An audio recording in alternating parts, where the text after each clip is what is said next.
Everyone, എല്ലാവർക്കും പുതിയൊരു വീഡിയോയിലേക്ക് വീണ്ടും സ്വാഗതം. ഇന്ന് നമ്മൾ ഉണ്ടാക്കാൻ പോകുന്നത് അടയാണ്. അപ്പോൾ വിഷു സ്പെഷ്യലോ അല്ലെങ്കിൽ പൂരം സ്പെഷ്യൽ എന്നൊക്കെ പറയാം. നമ്മുടെ നാട്ടിലൊക്കെ പൂരത്തിനാണ് നമ്മുടെ അയൽവാസികൾ ഈ അട കൊണ്ടുത്തരാറുള്ളത് കേട്ടോ. അപ്പോൾ നല്ല ടേസ്റ്റാണിത്. ഇതിനായിട്ട് ആദ്യം നമ്മൾ ചെയ്യേണ്ടത് ഇതിൻ്റെ ഫില്ലിങ് തയ്യാറാക്കുക എന്നുള്ളതാണ്. അതിനായിട്ട് ഞാനിവിടെ ഗ്യാസിലൊരു ചീനച്ചട്ടി വെച്ചിട്ടുണ്ട്. അതിലേക്ക് അല്പം ശർക്കര പാനി ഒഴിച്ചിട്ടുണ്ട്. അപ്പോൾ നമുക്ക് എത്ര മധുരം വേണോ അതിനാവശ്യമായിട്ട് നമ്മൾ ശർക്കരപ്പാനി ചേർക്കാം കേട്ടോ.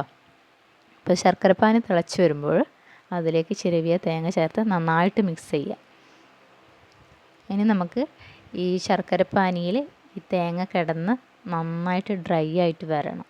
അപ്പോൾ അതുവരെ നമ്മൾ വെയിറ്റ് ചെയ്യുക. നന്നായിട്ട് ഇളക്കിക്കൊണ്ടിരിക്കണം. ഇടയ്ക്കിടയ്ക്കൊന്ന് ഇളക്കി നന്നായി യോജിപ്പിക്കണം.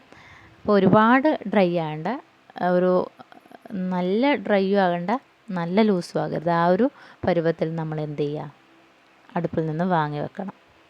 ഒന്ന് തണുക്കുമ്പോൾ കുറച്ചുകൂടി ഒന്ന് ഡ്രൈ ആവും. അതുകൊണ്ടാണ് കേട്ടോ. ഒരുപാട് ഡ്രൈ ആയാൽ കട്ട പോലെ ആയി പോകും. അപ്പോൾ അങ്ങനെ വേണ്ട, ഒരു മീഡിയം പരുവത്തിൽ നമ്മളെടുക്കുക. വീഡിയോയിൽ കാണുന്ന ഒരു പരുവത്തിൽ അടുപ്പിൽ നിന്ന് വാങ്ങി വെക്കുക.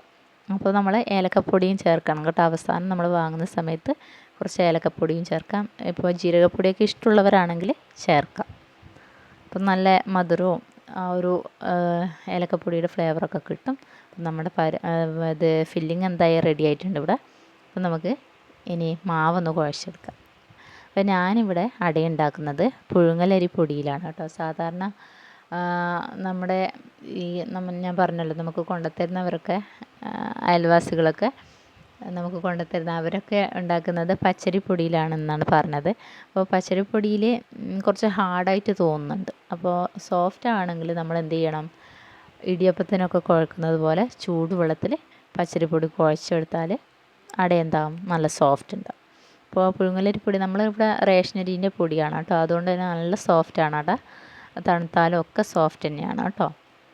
അപ്പോൾ ഞാനിവിടെ ഒരു കപ്പ് റേഷനരി പൊടിച്ച പുഴുങ്ങലരി പൊടി എടുത്തിട്ടുണ്ട്. ഇത് ഉപ്പ് ഇട്ടിട്ട് നന്നായിട്ട് കുഴച്ചെടുക്കുക. നമ്മൾ ഒറോട്ടിക്കും സാധാരണ മാവ് കുഴച്ചെടുക്കുന്നില്ല, ചപ്പാത്തിക്കൊക്കെ കുഴച്ചെടുക്കുന്നത് പോലെ നന്നായിട്ടൊന്ന് കുഴച്ചെടുക്കുക. എന്നിട്ട് ഇങ്ങനെ ചെറിയ ചെറിയ ഉരുളകളാക്കി മാറ്റി വെക്കുക. ഇനി നമുക്ക് അട ഉണ്ടാക്കാൻ തുടങ്ങാം. നമ്മുടെ ഫില്ലിംഗ് ഒക്കെ തണുത്തിട്ടുണ്ട്. അപ്പോൾ ഈ അട ഉണ്ടാക്കുന്നത് ഈ ഒരു ഇലയിലാണ് കേട്ടോ. സാധാരണ വാഴയിലയിൽ നിന്ന് മാറിയിട്ട് ഈ ഒരു ഇലയിലാണ് നമ്മൾ ഇന്ന് അട ഉണ്ടാക്കുന്നത്. അപ്പോൾ ഇത് നമ്മുടെ നാട്ടിലൊക്കെ പൂരത്തിനുണ്ടാക്കുന്ന ഒരു തരം ഇലയാണ് കേട്ടോ. ഇതിനെന്താ പറയുകയെന്ന് എനിക്കറിയില്ല. നമ്മളിവിടെ അടച്ചപ്പ് എന്നാണ് പറയുന്നത് സാധാരണ. നിങ്ങളെ നാട്ടിൽ എന്താ പറയുക എന്നുള്ളത് നിങ്ങൾ കമൻറ്റ് ചെയ്യുക കേട്ടോ.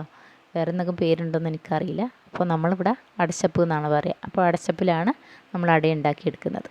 അപ്പോൾ ഞാൻ ഉണ്ടാക്കുന്നത് നിങ്ങളൊന്ന് ശ്രദ്ധിക്കുക. ഞാനിങ്ങനെ ചെറുതായിട്ടിങ്ങനെ പരത്തിയെടുത്തിട്ട് അതിലേക്ക് കുറച്ച് ഫില്ലിങ് വെച്ച് കൊടുത്തിട്ട് നമ്മൾ ഇലയടക്കം ഇങ്ങനെ മടക്കിയിട്ട് അതിനൊരു ഷേപ്പാക്കി എടുക്കും.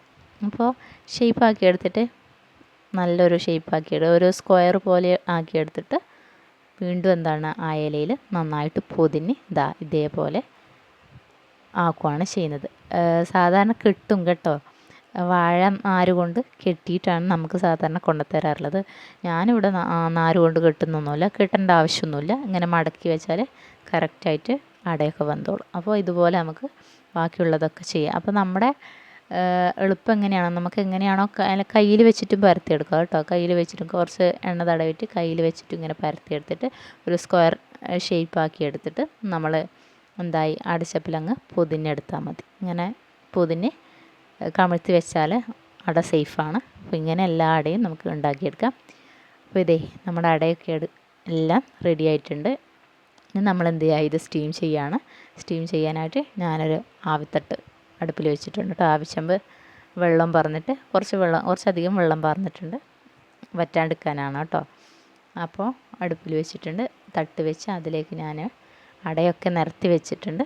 അതിന് നമുക്ക് അടച്ച് വെച്ചിട്ട് ഒരു അരമണിക്കൂർ നന്നായിട്ട് വേവിക്കുക.